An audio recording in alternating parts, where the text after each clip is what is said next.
Hey guys, कैसे हो सब लोग। आज हम attack on Titan season 4 part 3 को एक्सप्लेन करने वाले हैं। पार्ट 3 को हमने 2 वीडियोस में डिवाइड किया है क्योंकि ये एक घंटे का स्पेशल एपिसोड था। जिसने भी इसका पहले पार्ट नहीं देखा है जाके देख लो, ऊपर आई बटन पे लिंक दे दिया मैंने। अगर आपने देख लिया तो चलिए इस वीडियो को शुरू करते हैं, जिसका नाम है द सिनर्स।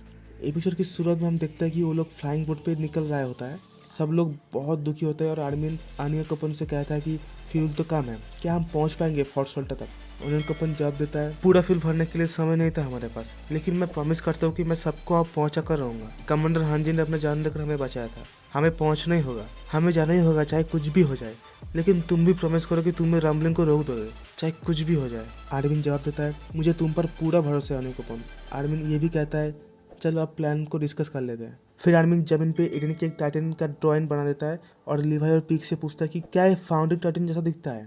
लीवाई जवाब देता है, वो बस हड्डियों का एक ढांचा है जो कि कीड़ों की तरह चलता है, और सब टाइटन की तरह उसका भी एक वीक पॉइंट होगा जो कि है उसका गर्दन। पर उसके पास और हमारा टाइटन्स का पावर है, उसकी पावर यूज करके वो अपने बॉडी में कहाँ पर भी छुप सकता है। अगर ऐसा कुछ हो तो हमें उसका पूरा बॉडी को तबाह करना पड़ेगा, जो कि आर्मिन ही कर सकता है उसका कोल्सोल टाइटन का पावर से, जो उसने लिबेरियो नावल पोर्ट में किया था। आर्मिन कहता है जब उसके पास और कोई मौका नहीं होगा तब वो टाइटन्स की पावर यूज करेगा। फिर लीवाई कहता है, रैमलिंग तो एडन जिग की वजह से कर पा रहा है, अगर वो किसी तरह जिग को मार देगा तो रैमलिंग रुक जाएगा, लेकिन इसके लिए भी जिग को इतना बड़ा टाइटन में ढूंढना होगा। पर लीवाई कहता है वो जिग को मार देगा, पर उसे सबकी मदद चाहिए होगी। फिर जिन कहता है कि वो लीवाई की मदद जरूर करेगा, यहाँ तक पहुंचने के लिए बहुत सारे दोस्तों को जान लिया है। इसके बाद सभी लोग आपस में अपनी सारी बातें शेयर करते हैं, जैसे कि तब रायनर, बार्लोट और एनी को कैसा लगा था। भले ही उनको पता है कि उन्होंने गलती की है, फिर भी आज अपना काम करते हुए इस दुनिया को बचाना होगा। फिर रायनर के दिमाग में एडन को लेकर बात याद आती है और रायनर कहता है शायद एडन खुद भी चाहता है कि हम लोग उसे रोके। आर्मिन कहता है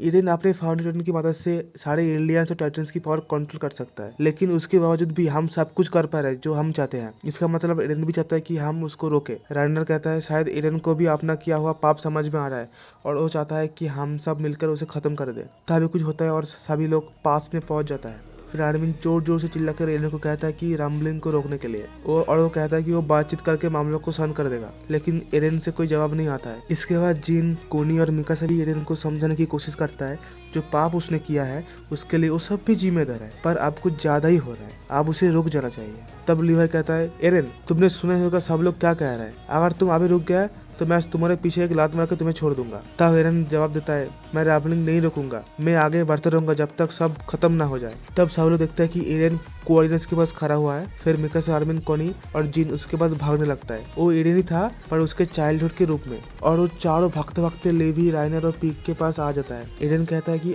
आजादी हासिल करने के लिए मैं इस दुनिया से उसकी आजादी छीन लूंगा, पर मैं तुम लोगों की आजादी नहीं छीनूंगा, तुम लोग सब आजाद हो। फिर हम लोग देखते हैं कि एरन ईएमआर के साथ खड़ा हुआ होता है कोऑर्डिनेट्स के सामने। एडन आगे कहता है, मैं आगे बढ़ता रहूंगा क्योंकि मैं आजाद हूँ, और तुम मुझे रोक सकते हो क्योंकि तुम भी आजाद हो।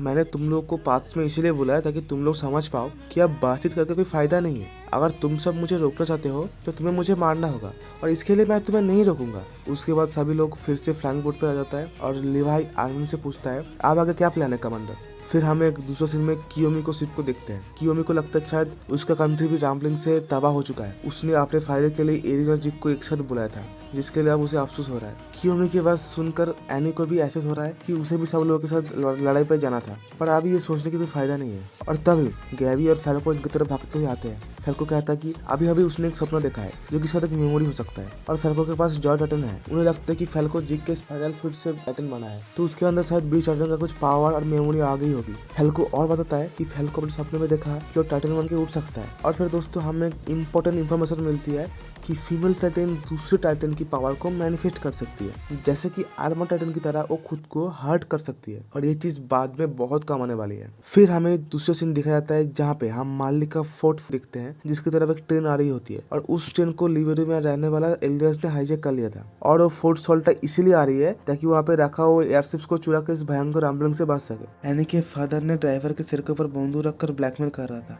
और ट्रेन के अंदर हम सारे वॉरियर्स का पेरेंट को देखते हैं, जैसे राइनर, पीक, गैबी और फैल्को के पेरेंट्स भी इस ट्रेन पे था। फिर कोई दूसरे आदमी आसमान पे देखता है कि फोर्ट सोल्टा से बहुत सारे एयरशिप्स उड़ चुकी है। यहाँ पे एनी के फादर ट्रेन को तेज चलाने को बोलता है, शायद कोई एक शिप अभी भी होगा वहाँ पे। बाकी लोग दूर से आते हुए धुएं को देखता है और वो लोग समझ जाता है कि रैमलिंग उनके पास भी पहुंच चुका है। और एडन की फाउंड टोटम भी उसके साथ आते हुए दिखता है। फॉर्सल्टा पहुंचने के बाद ही वो लोग ट्रेन से उतर चुका होता है और एयरशिप्स का तलाश करने लगता है, पर उन्हें एक भी एयरशिप नहीं दिखता है। फिर ट्रेन के ड्राइवर देखता है कि सारे एयरशिप्स टाइटन की तरफ जा रहा है, यानी कि वो लोग भाग नहीं रहे थे, वो लोग रामलिंग के ऊपर बमबारी करने जा रहा था। फिर कमांडर रूम से हम फोर्ट कमांडर मुलर को देखते हैं, जो अनाउंस करता है कि ये ह्यूमैनिटी की अंतिम समय है, जिसके जिम्मेदार हम खुद हैं, जिन्हें लगा कि नफरत और घृणा करने से उन्हें मुक्ति मिल जाएगी। हम जब भी और जो भी गलती करते हैं, हम उसके जिम्मेदार पैराडाइज आइलैंड के लोगों के ऊपर दे देते थे, और इसी नफरत और घृणा की वजह से किसी एक राक्षस का जन्म हुआ है और उसी नफरत को लेकर हमारी तरफ आ रही है। अगर हम किसी मिरेकल से बच जाता है, मैं वादा करता हूँ कि ये गलती दोबारा नहीं होगी। ये सब सुनने के बाद राइनर की मॉम को एहसास होती है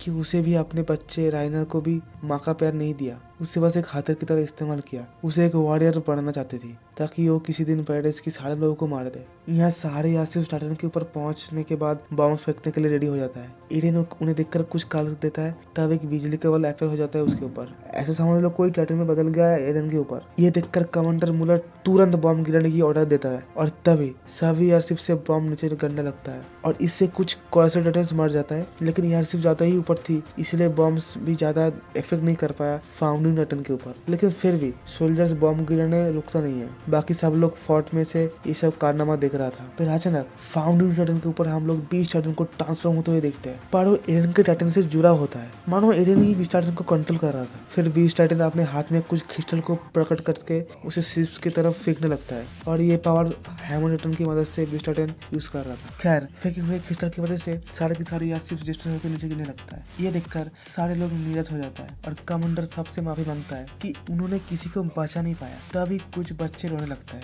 तभी उनमें से एक लड़की आसमान पे हाथ दिखाकर इशारा करती है। तब हम देखता है कि हमारे स्काउट्स और वॉरियर उस जगह पहुंच गया है। ओनियन कपूर कहता है अभी फ्लाई बोट से कूदना होगा क्योंकि फ्यूल लगभग खत्म हो गया है और सब लोग कूदने के बाद वो वहाँ से इमरजेंसी लैंडिंग कर लेगा। और उन लोगों ने एडन के ऊपर बीस्ट टाइटन को देख लेता है और अननोन रीजन की तरह बीस्ट टाइटन इस बार साबित होता है। एनीवे आर्मिन कहता है कि फ्लाइंग बोट को बीस्ट टाइटन की तरफ ले चलो, हमारा टारगेट वही है, उसी मारकर हम रामलिंग को रोक देंगे। फिर बीस्ट टाइटन क्रिस्टल लेके हमला करता है, लेकिन ओनियन कपूर किसी तरह फ्लाइंग बोट को बचा लेता है और तभी सारे लोग प्लेन से कूद कर एडन के ऊपर आ जाता है। बीस्ट टाइटन की अटैक से बचते हुए सारे लोग उसकी तरफ बढ़ते हैं उससे मारने के लिए। राइनर उसके ऊपर जाते ही आर्मर टाइटन पे ट्रांसफर हो जाता है और वो बीस्ट टाइटन को धक्का देकर फाउंडिंग टाइटन से अलग कर लेता है। फिर हम देखते हैं कि पीक भी कार टाइटन पे ट्रांसफर हो चुका है। फिर ओनियन कपूर किसी तरह प्लेन को लैंड करने लगता है और दूर से फोर्ट सल्टर से सोल्जर से कारनामा देख रहा था और सोच रहा था कि पैराडाइज आइलैंड के लोग रामलिंग को रोकने आए हैं। और बाकी लोग आर्मर टाइटन और कार टाइटन को देखकर खुश हो जाता है और उनके अंदर एक उम्मीद जागती है। और इधर सारे लोग फाउंडिंग टाइटन के ऊपर आ जाता है और आर्मिन कहता है कि हम किसी तरह एक बार एडन को उसके टाइटन से बाहर निकाल ले। फिर उसे दोबारा पूछना है कि वो किस आजादी के बारे में बातें कर रहा था। और दोस्तों ये पर धमाकेदार एपिसोड खत्म हो जाता है। तो क्या सब लोग बीस्ट टाइटन को मार पाएगा? क्या वो लोग एडन को भी मार देगा? और वो बीस्ट टाइटन सफेद इस बार क्यों था? और इधर एनी और फैल्को भी क्या ज्वाइन करेगा फाइट में? ये सब हमको पता चलेगा अगले एपिसोड में, जो कि बहुत चलने वाला है, वो भी इस साल। तो कैसे लगा आपको ये वाला एपिसोड कमेंट करके जरूर बताओ। और अगले एपिसोड में क्या होने वाला है, अगर आप कुछ एक्सपेक्ट कर रहे हो तो वो भी लिखना मत भूलना। अगर ये वीडियो आपको पसंद आया तो लाइक करना मत भूलना यार, सपोर्ट करो यार। एनीवे मैं मिलता हूँ आपसे अगले वीडियो में, तब तक के लिए सायनरा।